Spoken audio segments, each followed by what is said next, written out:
Hey, it's Heidi Rain. Welcome home. I am so glad that you are back again.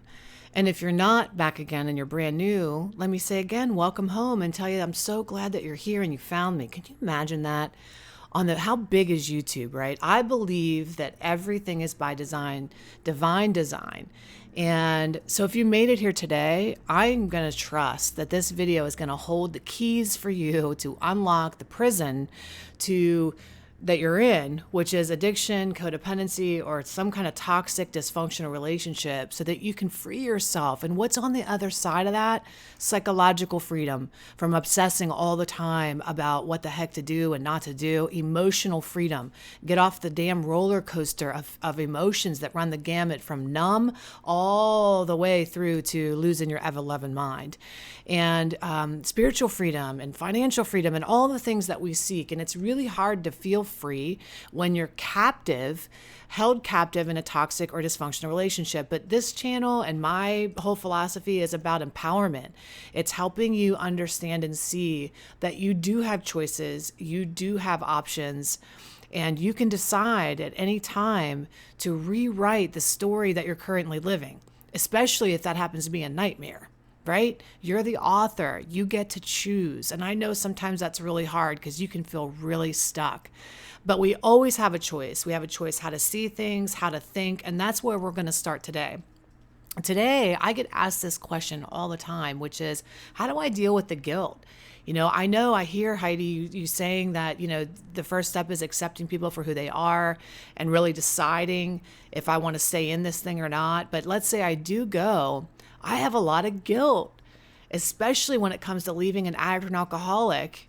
How could I leave them when they're at their absolute worst? So I'm going to walk you through a process today that'll help set you free a little bit from being a prisoner to those thoughts.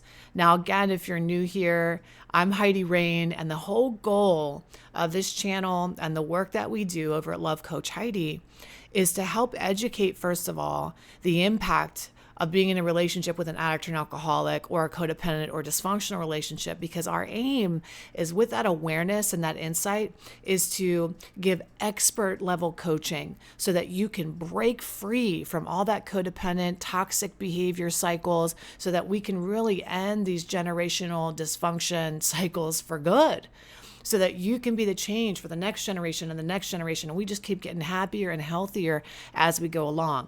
My goal in my own recovery was to give my daughter a childhood she didn't have to heal from. That's the goal, right? That's the bare minimum around here. And certainly being with an addict and alcoholic leaves a huge impact. So let's go over how you can process some of those guilty feelings that you might be having for leaving and what you can do about it.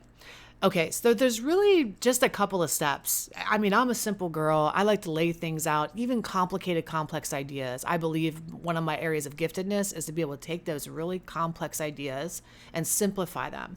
Now, I don't have all the answers. I don't know everything, thank God, or else what's the point of living? You stop learning if you know everything, right? We want to constantly be learning and growing. So what I'm giving you and sharing with you is a perspective that I hold. Now, it's an educated perspective. All right, I spent almost a decade inside of one of the world's leading drug and alcohol treatment centers, where I was a teacher there, lead faculty. I created and ran the family program there and all the codependency programming. And I've seen thousands of clients and hundreds of families. So what I'm going to share with you are some of the strategies that I've given to my families over the years. Also now, as I run my private programs and my coaching experiences, these are dialogues that we have all the time. So I'm going to give you some of that insider information. But as always, one of the things that we need to really remember on this journey is that information is everywhere. YouTube is so amazing, and we can go on here and find the answer to anything. The information isn't always what you struggle with, although I know that's really important for you. I think a big part of the struggle that we have is the implementation, right? It's like I take all this information and I put some perspiration in it and I implement it into my life. And that's where we kind of get stuck. And that's the benefit and the value of having myself come alongside of you, okay? Having me come alongside of you in one of our programs or our retreats or workshops, where we can get down to it and kind of break through some of the resistance that you're having to applying some of this stuff, or really just solidify and deepen your understanding so that you can break free for good, all right? What are you thinking that's creating the guilt? That's step number one. Step number one is recognizing that you are making stuff up all the time. Now, I know that sounds silly because it can feel so real to you. Like, I'm not making up. This is the truth. This is really how I think and feel. But step number one is become aware of the story that you're telling yourself that is creating and exacerbating the guilt. I'm eating a hair. Become aware of the story that you're telling yourself. And then the second, there's really only two steps, maybe three. Step one is, what story are you telling yourself? And step two is, don't believe everything you think. Be willing to question. So I'm giving the whole thing away. Step number three is get support when you need it. But look, now we're going to dive into those steps because I know that sounds super simple, but what do you mean? Okay. There are only a couple things that you could really be making up that are responsible for all the guilt that you feel. Because again, feelings don't come out of thin air. Like, I just wake up and I feel guilty. They come on the heels of a thought or a behavior that drum the feeling up. So if I can sit with the feeling long enough and I have the guilt and I don't try to push it away by ignoring it or drinking it or eating it away, I sit with it long enough to say, what am I thinking that's creating this guilt? What is the story I'm telling myself? Now, I think it was Landmark or some other program that prefaces everything that's a challenge by saying, hey, the story I'm making up is. And when you're in an argument with somebody, that's really powerful to say to somebody like, hey, you were late for dinner and the story I'm making up is you don't care about me. Give somebody an opportunity to say, well, at least that's a story you're making up and it's not the gospel and the absolute truth, right? So what story are you making up about your guilt? There's only a couple. Okay, I'm going to give you the ones that I've heard over the years and years I've been doing this work. The first thing we make up is, I'm a bad person if I leave. Another thing we make up is, I'm going to leave and they're going to get better and I'm going to miss out. So suddenly, as soon as I go, they're going to get in recovery and get their head on straight, and then I'm going to miss this great relationship. Another story we make up is, I'm going to leave them and nobody else is going to come along and I'm going to die alone. I mean, you could ride that one all the way into the sunset, can't you? All that fear that comes along with that. Another story is, they're going to die if I leave. They're going to get much, much worse. Another story that we make up is, the kids need a fill in the blank, a father, a mother, a what have you. Another story is, it's my job. It's my responsibility to care for that person. So have I got your story? Did I pull it up, right? Can you relate to one of those things that you're thinking, or is it something else? And if it is, put it in the comments below. Let me know. But these kind of are the majority of ones, okay, that we think. And I'm going to break down each one of these and teach you how to question your own mind and not believe everything you think. Sometimes we just want the answer. And I know my clients and students come to me all the time in my program, and I do that for them where they say, tell me exactly what to say in this situation. I say, sure, I'll tell you exactly what to say. And I give people their verbatim answers they're looking for when somebody asks for this, or how to set a boundary with that, and so on. But in this scenario, I'm really trying to teach you how to think differently, because I believe that's the best gift that I can give you, is to start to think differently, start to see things from a brand new perspective. It's hard when you're dealing with an addict or an alcoholic because you're used to seeing things one way. You're used to dealing with things one way. So if we can shift that perspective, broaden it, open it wide up, and get you in the habit of questioning your own mind in a positive way, then we can change your life. Now, here's the thing. You're used to being gaslit out of your thoughts and your feelings, probably by the addict or alcoholic. So questioning isn't a thing that you're foreign to. You question your sanity on a regular basis. Are they drunk? Are they drinking? Are they using? Are they high? Are they working a recovery? Are they at that meeting? Did they lie? Are they stealing? Are they cheating? All the things that you think all the time. And you're used to questioning your mind, but not in a positive way.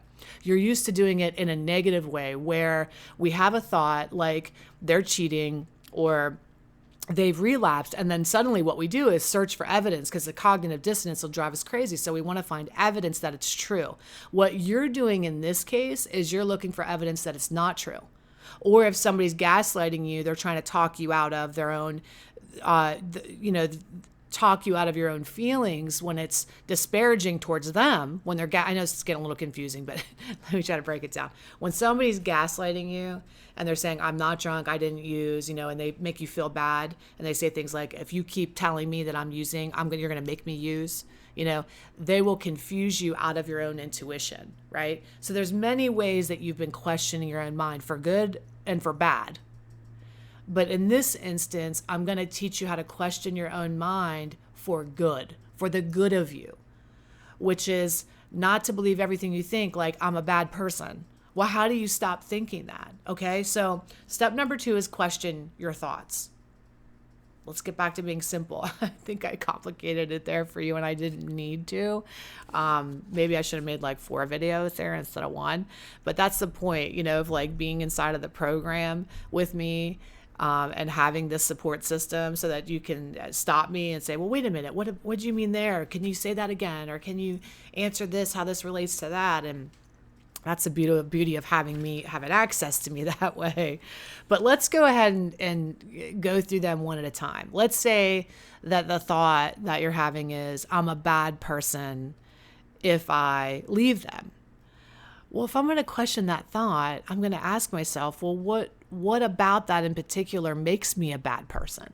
I'm just even going to start so basic. Okay, well, what about that? Well, then I can launch into all the things that I'm telling myself, like I should be loyal. Okay, maybe that's the answer you get. Well, I'm a bad person leaving because you should be a ride or die. You should be with somebody in sickness and health, for better or worse. That's the belief system that you hold. Well, you have to be willing to even question that belief system. Where did you learn that idea? That you're supposed to sign up for torture, and if you're not tortured in a relationship and sticking it out, that you're a bad person. Likely, if you got into a relationship with an addict or an alcoholic, this isn't the first time. You likely grew up, most of the time. A lot of people are adult children of alcoholics or other dysfunctional parents, and you learned early on that misery is the compass. It's like, well, my parents are, abusive or hurtful or unkind or absent or addicted, but the message is, those are your parents. You got to love them no matter what. You have to stick it out. So your training ground is like, stick it out when you're in pain. And that's the belief system that you hold that says, I'm a bad person if I go. What if you grew up in an environment that reaffirmed, hey, the best thing you could do is take excellent care of yourself so that you can be in a good position where you're not a martyr, you're not a sacrificial lamb, you're not hurting yourself, because when you exit that situation, you get to be the better version of you. What if it were true that you were a bad person for staying in because it made you feel bad? Right? And not that you're a bad person like morally, but that you're no good to anybody. You're full of resentment, you're full of anger, you're full of pain. You see, whenever you start this thinking differently and start to question your own thoughts, you can go a million different directions. I happen to be very good at it, so I can help you move out of that very quickly. As you're learning this, you might not have the best questions. You might not come up with the best questions to shift your focus or reframe what you're thinking. But with practice, I promise you over time, you'll get better and better. And again, if you come into one of my programs, this is something that we learn to do constantly. We're consistently questioning the beliefs that are destructive to us so that we can reframe the way we think and the way we believe. Because once you do that, you move into your life really empowered and equipped to not get taken out by everything that comes along with you. You root down in your value and you find and speak your truth and find things that are more true than an old program that you've been running on autopilot, right? Which is good people stay miserable. So if I believe I'm a bad person for leaving, the flip side of that is, well, do I believe that good people sign up for misery? That good people should stay in dysfunctional and toxic relationships? Because that's really what you're saying. Well, if I was a good person, I'd stay. So good people stay in dysfunctional and toxic relationships? Okay, so let's even get rid of the good and bad conversation. What kind of a person stays in a toxic or dysfunctional relationship? Lots of good people and bad people, irrelevant, moral compass or not. There are a lot of other reasons that people stay. So what are some other reasons that we're staying in this besides that conversation if I'm a good or bad person? So be willing to explore that and think a little bit differently. My little baby wants to come up. This is Sugar. Say hello to the people. Hello, people. Hi. You don't want to? You just want to love on mama? I know. You can't get enough. Chihuahuas shed every time, so I wear a lot of white. Oh, yeah. You're the baby. Say hi. Say hi to your friends. Okay. Let's go on with some of these other thoughts and start to question some of them. Let's think.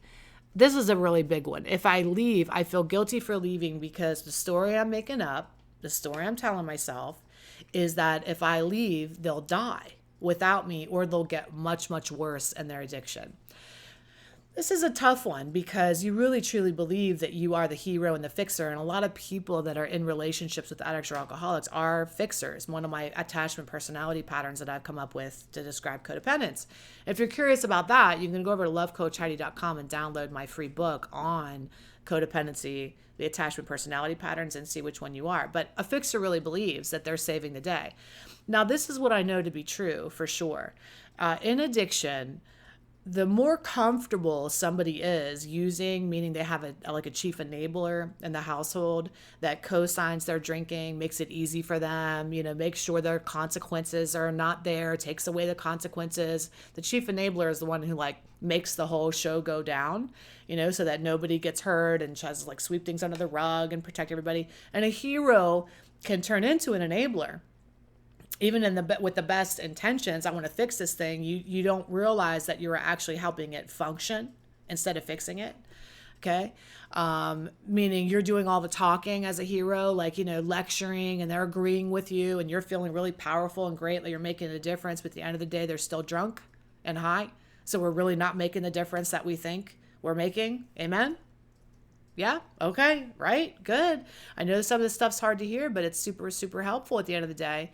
But here's the truth. Okay. Even though it's hard to hear, it'll benefit you if you can take it in.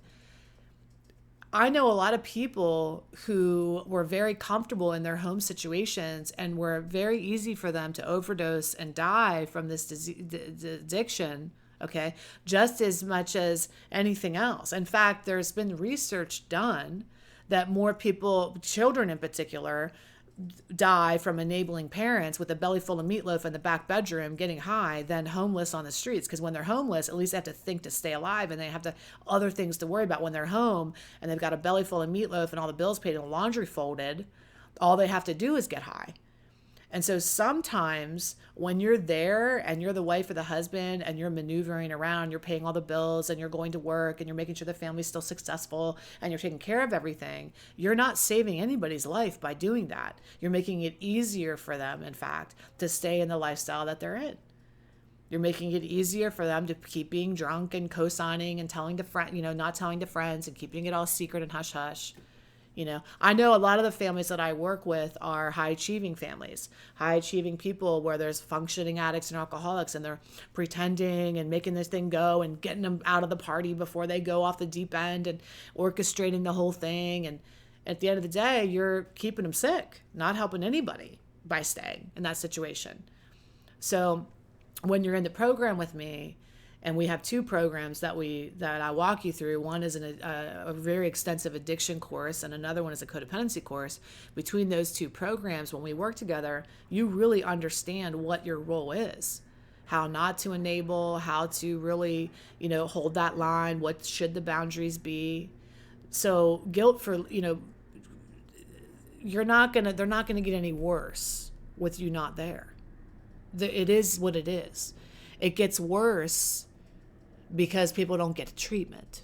Addiction gets worse because people don't get help. Look, if it were true that you were, now this is going to be hard to hear, but here's a truth dose, okay? If it were true that the only reason that you're there making them better and if you're guilty, so if you leave, they're going to get worse. If that were true, wouldn't they already be better? Can't you look at them over the course of the last 20 years or 10 years or however long it's been going on? Can't you already say they've been getting worse even with you there? See, this is how I want you to start questioning your own thoughts around this. So you being there in the house has stopped them from their addiction progressing? No way. So you're not stopping anything. You're not making anything less. You're not stopping anything from getting worse.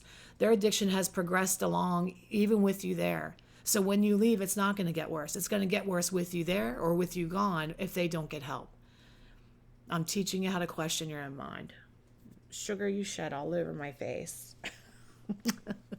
I got dog hair everywhere, dog hair. All right, let's think of another thing, another story we make up.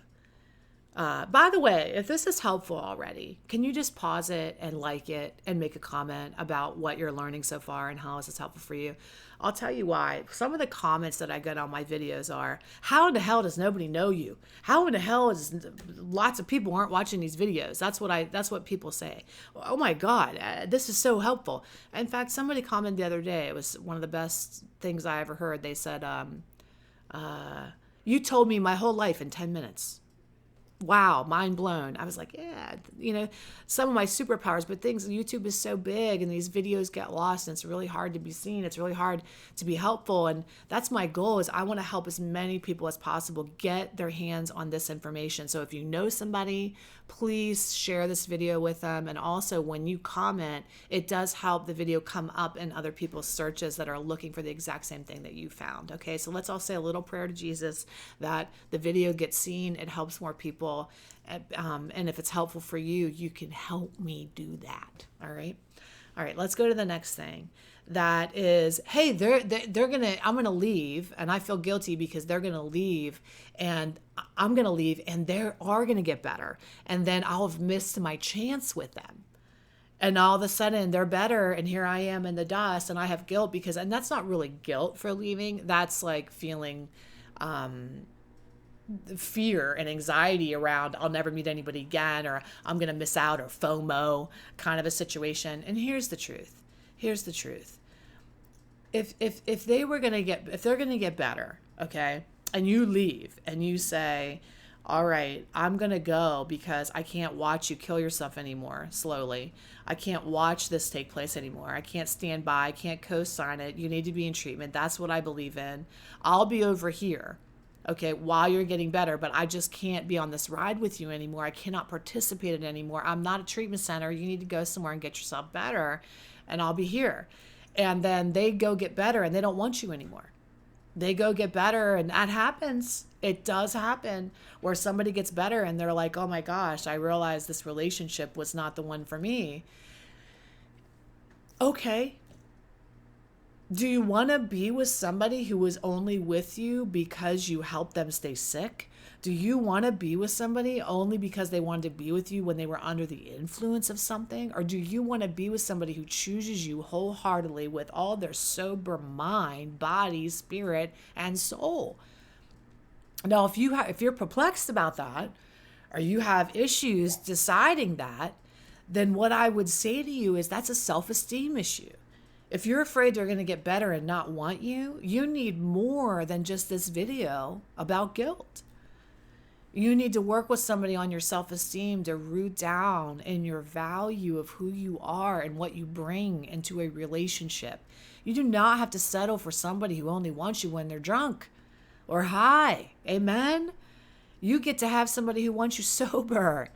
And 9 times out of 10, by the way, if you are that person who had met somebody when they were well and they became addicted throughout the course of your relationship, and you hold their feet to the fire and you say, I want to be with you when you're well, but I'm not going to be in this relationship with you when I'm not in a relationship with you. I'm not going to be in this relationship with an addiction. I didn't marry an addiction. I married you, So you say that and you hold that line and they go get treatment. 9 times out of 10, when they come back, if there's some foundation there, they thank you for holding that line, and they actually say, you're the thing that made the difference for me. They'll thank you for saving their life 9 times out of 10 because you held the feet. But we're so afraid to say to somebody, hey, I don't want to be with you unless you're well, because we think they're going to abandon us and they're going to choose alcohol, and they probably will for a while. And then what does that tell you? If they're choosing alcohol instead of you and you're afraid to make that commitment that they need to get better because you're thinking to yourself, they won't pick me. That tells you everything you need to know, doesn't it? And again, that's a deeper issue. That's a self-esteem thing that you and I need to work through. Let me get rid of that reminder. Okay. Are we doing good? Are you picking up what I'm laying down? Are you bagging what I'm mowing? Are you smelling when I'm stepping in. Yeah? Okay, good. Let's keep going. Because I feel it's helpful. I'm feeling it. I'm feeling the vibe that you're watching the video and you're like, wow. I felt that. I felt you were like, yeah, that's good. Good. Write it down. Put a sticky note up. Write it in lipstick on your mirror. Whatever you get out of this video, put your nugget of wisdom, put your pearl of wisdom in the comments and let me know what it was. Oh, now you went down? What are you doing? You went down? Or you stuck? Hi. All right, let's go to the next one. It's my job or responsibility to fix them. Okay. It's my job or responsibility to fix them. This is a huge one where, again, if you're a fixer, then you do think like, yeah, this is my life's mission to fix them. And I know people, especially people that are kind of spiritually centered, a lot of Christian people that are thinking, this is God's assignment, for me. I mean, people really can have the spectrum of how deep this belief goes. It can be like a deep held conviction that it's my job and responsibility. And here's what I want to say to you. You suck at your job if that's your job. And I hate to be the one to tell you, but let's do a performance review. And now look, you might be really mad at me right now and feel a little heartbroken. I don't want you to feel heartbroken. I want you to understand I'm coming to you with love. And a good coach doesn't like tell you all the nice, sweet stuff like, oh my God, you're so amazing. You're doing such a great job. I'm so happy. They say to you, this is where you suck. Okay. This is where you need some help. This is where things are not going well. This is the truth of the situation. This is what's really happening. The reality smacks in the face. I had a supervisor one time that called me the queen of slap and soothe. And I was like, is that a good thing? I don't really know. I felt like, I don't like that idea. But he was like, what you do is you like smack people with the truth, but then you love them through the truth and soothe them with the great news, which is you can get control of this and be empowered. So here's the slap. You suck at your job responsibilities because here's the truth. If you were better, if your job was to fix the addict or alcoholic, how are you doing? You do your own performance review. How are you doing? Are you excelling? Let's do like overall performance, 1 to 5. Okay. At being a treatment center, how are you doing? How are you doing as a treatment center? If you were the treatment center and the therapist and the coach, would you give yourself a raise? Would you fire yourself? Because I'm going to tell you something, 9 times out of 10, if you look at this and you say, well, this is the place I put my loved one in, this is the house, I would take them out. I would fire myself and put them somewhere to actually get help. Okay. So if it is your job and responsibility, you can't be, you're not good at this. Okay. And you might think, well, they're alive, but that has nothing to do with you. That's by the grace of God that they're still here. Okay. So if it is your job and responsibility, I want you to think about this a little bit differently. What does a good leader do? If let's put you not in the job, like you're not the tech, you're not like the sober tech, okay? You're not the therapist. You are the CEO of this company then. You're the CEO of the treatment center. And if that's true, and you want to take this all the way home, this belief system, what does a good leader do? What does a good CEO do? They delegate that shit. They find other people that play, like John Maxwell used to say, that play at what they have to work at. And when I was a CEO of a multi-million-dollar company in corporate America and did all that kind of stuff, I didn't run everything. I wasn't responsible. It wasn't my job to do everything. I hired people who played at what I had to work at. And I got those people and delegated those tasks and things. And so I want you to fire yourself from whatever position you're in that you are not equipped at and delegate that responsibility out. Now, when you're in my program, this is a whole 2 weeks training. How to delegate, who to delegate to, this dog hair. Whew. What to delegate out, who to delegate to. All this is part of the program. Iced coffee. So I want you to think about that. I want you to think about delegating it out and how can you fire yourself? It's not your responsibility, okay? And if it is your responsibility, you suck, delegate it out to somebody else. Okay, fire yourself. This last one I'm going to talk about and riff on today. And by the way, thanks for spending time with me today. It's so good to see you. Did you have your coffee today? Because sometimes we can watch these videos and have our little coffee talk. Come hang out together. All right.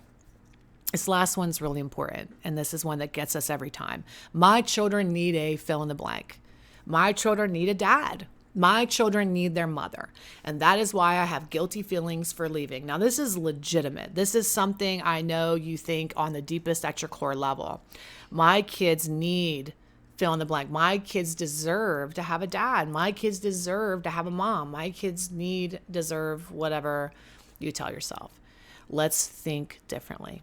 And we think differently by getting out of the thought we're having, by interrupting the pattern, by asking better questions.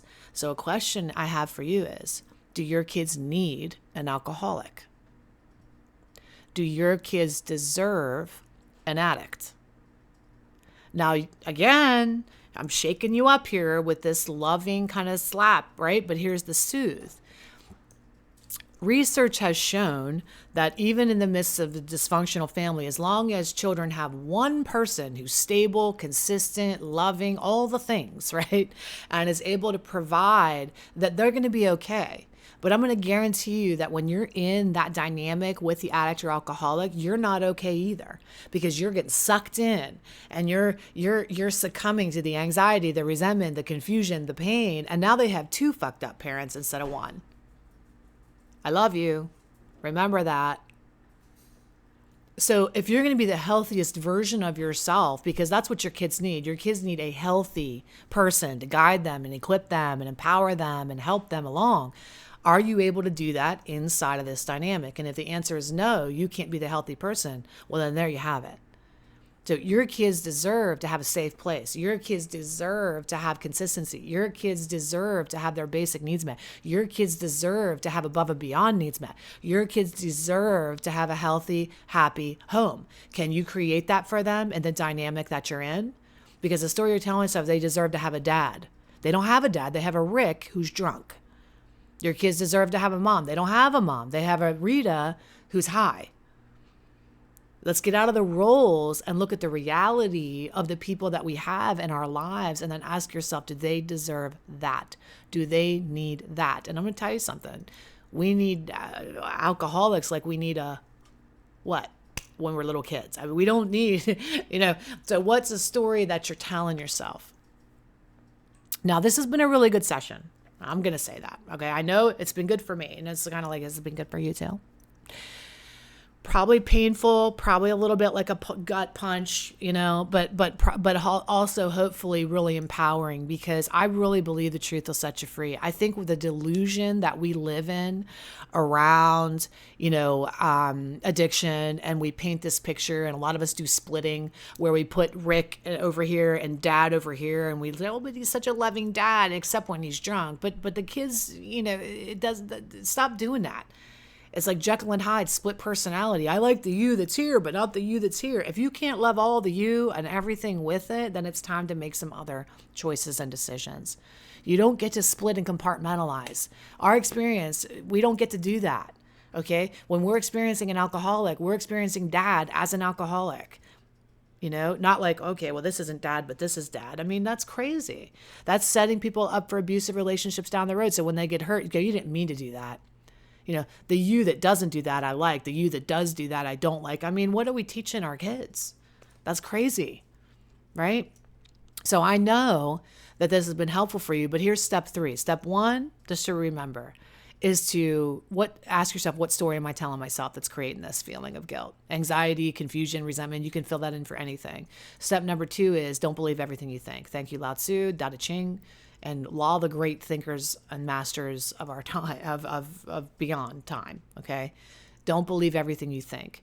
And how you do that is you ask better questions of yourself. You try to reframe things in your own mind that don't support your health and wellness. And step number 3 is you get support for implementation. You get support for the perspiration, the hard things that you're going to have to do, and the questions that you need to ask. Wouldn't it be great to be in a session with me today in group in one of my programs where you could like stop me and raise your hand and ask a question and have that interaction. I know it's miraculous, it's life-changing when you're able to be heard on the other side of this. And I long for that kind of relationship with you too. I'd love to hear from you. I'll take your comments. Oh, mommy bought something on eBay. And it is coming. It's a Barbie holder.